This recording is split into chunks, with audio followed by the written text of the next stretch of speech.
Madame, monsieur, bonjour et bienvenue. On commence cette tranche d'information tout d'abord avec l'émotion a dominé samedi matin lors du dernier hommage rendu à Agnès Dupont de Ligonnès et de ses quatre enfants qui ont été assassinés, je vous rappelle, par leur père. Le père est encore introuvable. Leurs proches ont assisté à une messe à Noyers-sur-Serein dans l'Yonne, berceau de la famille maternelle. Anaïs Barthes et Julien Beaumont. Un dernier hommage dans la douleur. Famille, proches, amis d'enfance, ils sont venus assister à la dépose des urnes dans le caveau familial. C'est ici dans l'Yonne qu'Agnès Dupont de Ligonnès et ses quatre enfants, Arthur, Thomas, Anne et Benoît, passaient leurs vacances. C'est normal de les accompagner jusqu'à ce moment-là. Comment vous réagissez à toutes ces affaires-là? J'ai pas tellement envie d'en parler. 300 personnes ont assisté à une messe très sobre, où le curé a invoqué la quête de justice dans cette affaire, avant lui aussi de céder à l'émotion.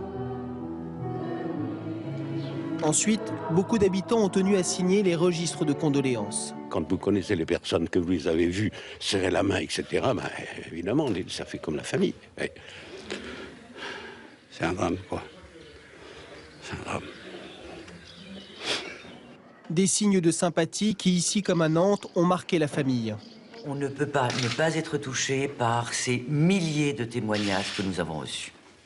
4 semaines après le drame, pour le frère d'Agnès, impossible de comprendre ce qui s'est passé, lui qui côtoyait souvent Xavier Dupont de Ligonnès.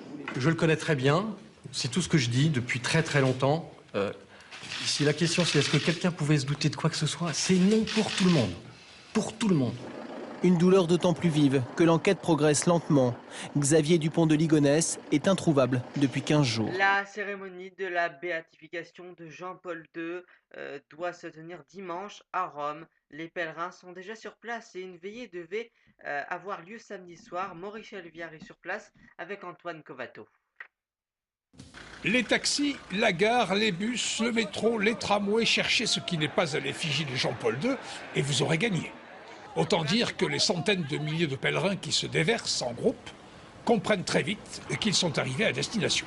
Et pendant ce temps-là, les Italiens leur préparent un labyrinthe de ferraille qui devrait leur permettre ni de se perdre, ni de se marcher sur les pieds. Car malgré les dimensions impressionnantes de la place Saint-Pierre, demain matin, le Vatican débordera largement sur l'Italie. Mais retour aux pèlerins, aux nôtres en tout cas. Ceux-là, souvenez-vous, étaient partis hier de Paris. Ils ne sont arrivés à Rome qu'à 18h, soit 19 heures de voyage, merci au chemin de fer italien. Mais il en faut beaucoup plus pour gâcher un pèlerinage comme celui-là. On est content d'être arrivés. Nous voici devant Jean-Paul II. Bienheureux Jean-Paul II. Ici, c'est un groupe de jeunes catholiques lyonnais qui arpentent déjà les chemins de la Rome antique et qui n'auraient pour rien au monde raté ce rendez-vous. Tout ce qu'il a fait, ça a été une super belle image pour nous chrétiens, quoi. Moi, si je suis venue, c'est avant tout pour dire un grand merci à Jean-Paul II pour ce qu'il est. Alors, pour rester dans le ton, petit retour 11 ans en arrière. C'était à Rome, justement, et Jean-Paul II recevait à domicile la jeunesse du monde entier. Laquelle jeunesse, l'espace de quelques minutes, allait réussir à presque effacer les traces de la maladie. Et demain matin, sur la place Saint-Pierre, c'est certainement ce genre de souvenirs qui reviendront en force. Au lendemain de leur mariage, le prince William et sa femme sont partis en week-end dans un endroit tenu secret. La lune de miel aura lieu à une date ultérieure. Retour sur la nuit de noces du siècle à Londres avec Nicolas Bellet et Sophie Hautefeuille. Lendemain de noces au palais de Buckingham. Un prince et son épouse, main dans la main. Simple et décontracté, le couple se prête au jeu des caméras. Ultime remerciement au personnel de la maison royale avant de s'envoler pour un week-end en amoureux. L'hélicoptère quitte Londres, destination inconnue. William et Catherine n'ont sans doute pas beaucoup dormi. Les voici hier soir en tenue de gala à Clarence House, leur résidence londonienne. Ils s'apprêtent à rejoindre leurs 300 invités. Dehors, le public s'impatiente et rêve de voir les nouveaux mariés. Sur la plus belle avenue de Londres, un bobby improvise alors un one-man show.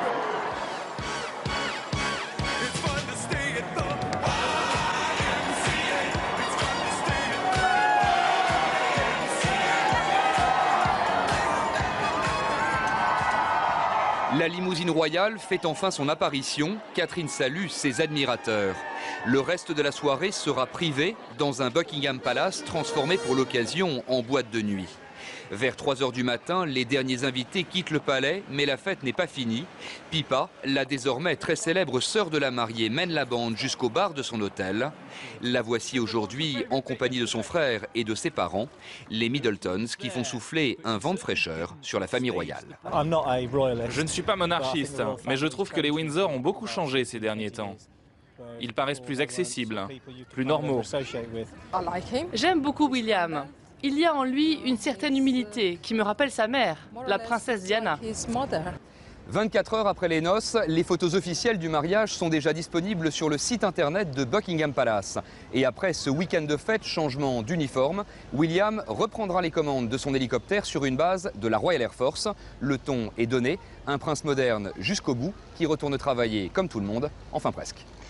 9 départements sont d'ores et déjà touchés par la sécheresse, notamment la Vendée, où des restrictions qui touchent les agriculteurs ont été instaurées. Reportage de Christophe Deveau et Sébastien Delatte. Des arrêtés de restriction d'eau comme celui-ci, il en tombe tous les ans, mais habituellement ils sont pris au mois de juin. Mais aujourd'hui, l'eau manque déjà, elle est 2 fois plus rare que l'année dernière à la même époque. Les premiers concernés sont bien évidemment les agriculteurs. Ils ont l'interdiction d'irriguer le samedi et le dimanche. Seront pénalisés ceux dont les blés et les maïs sortent de terre, mais dans l'ensemble, le monde agricole vendéen comprend. Et comment faire autrement? Il n'a pas plu depuis 3 mois. N'ayons pas de rupture dans la gestion. S'il faut économiser, on économise un peu, on adapte les choses et on essaie de faire toute la campagne avec peut-être un peu moins d'eau, mais avec de l'eau quand même tout le temps. Les étés passés ont changé les mentalités, et pas seulement dans les rangs des agriculteurs. Michel Bridonneau est maire de Longeville-sur-Mer. L'arrêté préfectoral lui interdit d'arroser les terrains de foot et les espaces verts le jour. Mais l'arrosage nocturne, cela fait 3 ans que l'élu le pratique, par souci d'économie bien sûr. Et des arrêtés, il en prendra à son tour si l'eau vient à manquer cet été. La prise de conscience est beaucoup plus difficile, ou l'arrosage des jardins ou des fleurs à n'importe quelle heure, et ça c'est aussi notre travail. Alors le préfet nous le rappelle assez fréquemment, et ça c'est le travail de nos polices municipales, entre autres, de la communication aussi par nos journaux, une communication douce, mais qui à un moment deviendra à sévir. Dans les rangs du monde agricole, on sait que le mois de mai sera décisif. S'il pleut en abondance, la sécheresse estivale pourra être évitée. Et ce printemps sec en rappelle un autre, celui de 1976, en tout point similaire à celui que nous connaissons. Et c'est la fin de ce journal. Dans un instant, la mytho de Catherine Laborde. N'oubliez pas, un peu avant 19 h, le magazine de la rédaction avec Harry Roselmack. Quant à moi, je vous retrouve ce soir à 20 h. Merci de votre confiance. À tout à l'heure.